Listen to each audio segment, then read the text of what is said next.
बंगाल में चुनाव प्रचार के आखिरी दिन देश के प्रधानमंत्री नरेंद्र मोदी का ये बयान आना कि अगली बार मैं बंगाल तभी लौटूंगा जब यहाँ पर बीजेपी की सरकार होगी, भाजपा का मुख्यमंत्री जब शपथ लेगा उसी कार्यक्रम में मैं बंगाल लौटूंगा। साथियों नमस्कार, मेरा नाम आनंद है, आप देख रहे हैं महाखबर। देश के प्रधानमंत्री नरेंद्र मोदी का ये बयान कहाँ तक उचित है, क्योंकि बंगाल भी इसी भारत का एक अहम और अभिन्न हिस्सा है और देश के प्रधानमंत्री अगर प्रधानमंत्री हैं तो वो पूरे भारत के हैं, न कि सिर्फ बीजेपी के। आखिर उनका ऐसा बयान क्यों आए, इस पर बातचीत करते हैं। भानु महाराज जी मौजूद है, समझते हैं।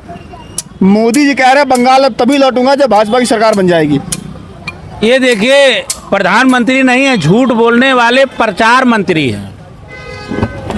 ये झूठ प्रधानमंत्री इनको अब नहीं कहा जा सकता। एक प्रधानमंत्री का ये बयान नहीं हो सकता। इन्होंने भी कहा था 50 दिन हमें दे दो, नोटबंदी पे किसी चौराहे पे खड़े होना। ये लोग प्रधानमंत्री जी को, भारतीय जनता पार्टी को ट्रम्प हैंडल कर रहा है। ट्रम्प जो कह रहा है कि भारत रूस से तेल नहीं खरीदेगा, 2 मिनट में राजनीति का कैरियर खत्म कर देंगे, हम अगर खोल देंगे तो ये कहीं दिखाने लायक नहीं होंगे।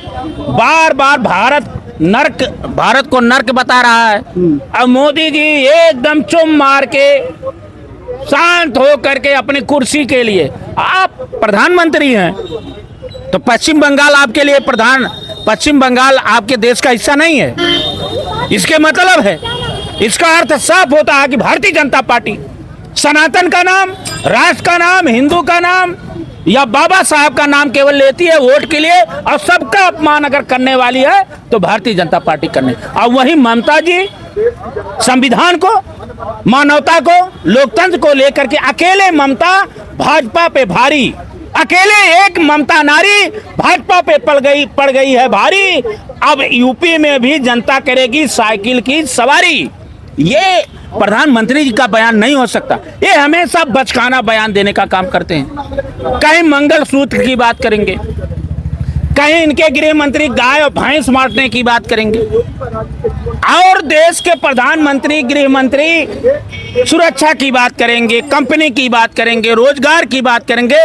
भारत के 2014 के बाद भैंस खोल ले जाएंगे, मंगलसूत्र कट जाएगा, 50 दिन हमें दे दो, 2 करोड़ 56 इंच का सीना, हिंदू मुसलमान, पाकिस्तान, अफगानिस्तान, खालिस्तान, केवल जातियों में जात को लड़ा करके।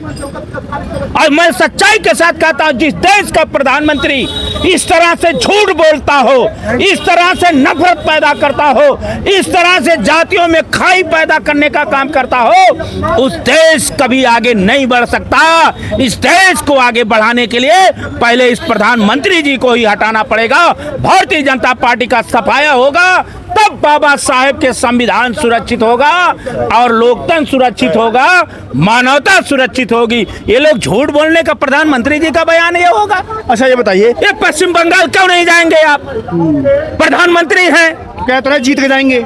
अब जीते तो यही है, प्रधानमंत्री केवल ये जीतने वाले प्रधानमंत्री हैं। आप आदमी को तोड़, आम आदमी को तोड़ो, महाराष्ट्र में तोड़ो, बिहार में तोड़ो, छत्तीसगढ़ में तोड़ो, और अगर छात्रों की बात आ जाए तो यूजीसी ला करके जनता से जनता को लड़ाओ। आखिर बंगाल में मोदी जी को इतना भरोसा है कि हम लोग जीत जाएंगे, तभी तो कसम खा रहे हैं। जीतना हारना अलग है। ये लोकतंत्र का भरोसा क्या है? चुनाव आयोग पे भरोसा होगा। तो ये कौन बयान हो गया कि हम पश्चिम बंगाल तभी जाएंगे जब जीत जाएंगे? आप देश के प्रधानमंत्री नहीं हैं, आप विपक्ष के प्रधानमंत्री नहीं हैं। ये देश में 2014 के बाद ही ऐसा आया कि भाजपा का केवल ये प्रधानमंत्री बन के रह रहे हैं, भाजपा का केवल मुख्यमंत्री बन के रह रहे हैं। ये उत्तर प्रदेश में भी है। एक जाति को देखा जा रहा है, बाबा साहब के अपमान किया जा रहा, बाबा साहब के मूर्तियां तोड़ी गई है सबसे ज्यादा भारतीय जनता पार्टी के कार्यकाल में। भारतीय जनता पार्टी के सरेआम से लोकसभा के प्रत्याशी कहे बाबा साहब के संविधान को बदल देंगे, और इन्होंने बदल दिया। कोर्ट कह रहा है, बाबा साहब का संविधान कह रहा है कि आप बुलडोजर नहीं चला सकते इस तरह से गरीबों पे। ये बुलडोजर चला दे रहे हैं। 2 लोगों को मार देंगे, कहेंगे माफिया है। अब माफिया मर गए। निशा विश्वकर्मा की हत्या और रेप किसने, कौन कर रहा है? फतेहपुर में बेटियां लूटी जा रही, प्रतापगढ़ में बेटियां लूटी जा रही। चारों तरफ जंगल राज बना है। अच्छा एक बात बताइए, उधर भाजपा के प्रधानमंत्री, गृह मंत्री, 21 मुख्यमंत्री, लगभग 300 से 400 विधायक उत्तर प्रदेश से, महाराष्ट्र से, बिहार से, दिल्ली से, पूरे विधायक बंगाल पहुंच के लगभग दूसरा घर बन चुका है। और उधर एक अकेली ममता जीत जाएंगी? निश्चित तौर से जीतेंगे। जैसे दुर्योधन की सभा में पूरे महारथी धनुधारी घेर के बैठे थे, अकेले जो है द्रौपदी थी, लेकिन द्रौपदी की जीत हुई, उसकी इज्जत बच गई।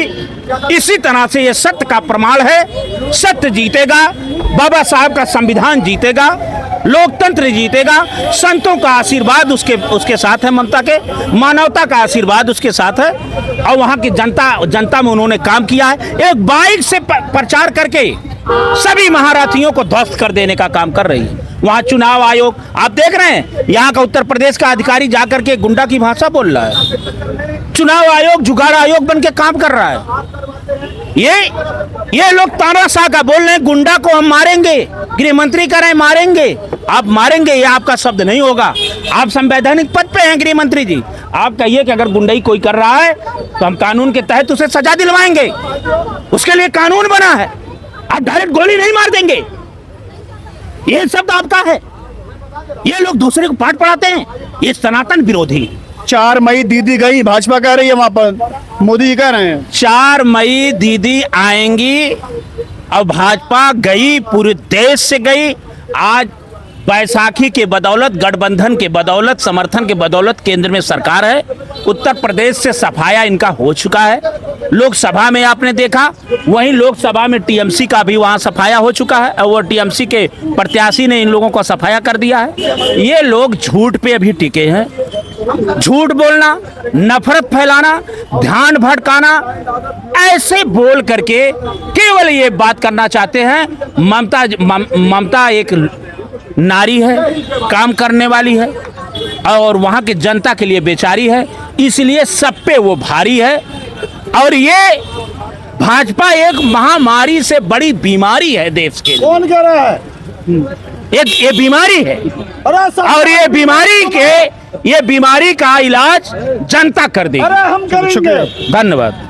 तो बंगाल में जिस तरह से देश के प्रधानमंत्री नरेंद्र मोदी का जो बयान आता है, उसको लेकर के आप लोग क्या सोचते हैं, उसको लेकर के आप अपनी राय देना मत भूलिएगा। फिलहाल के लिए नमस्कार।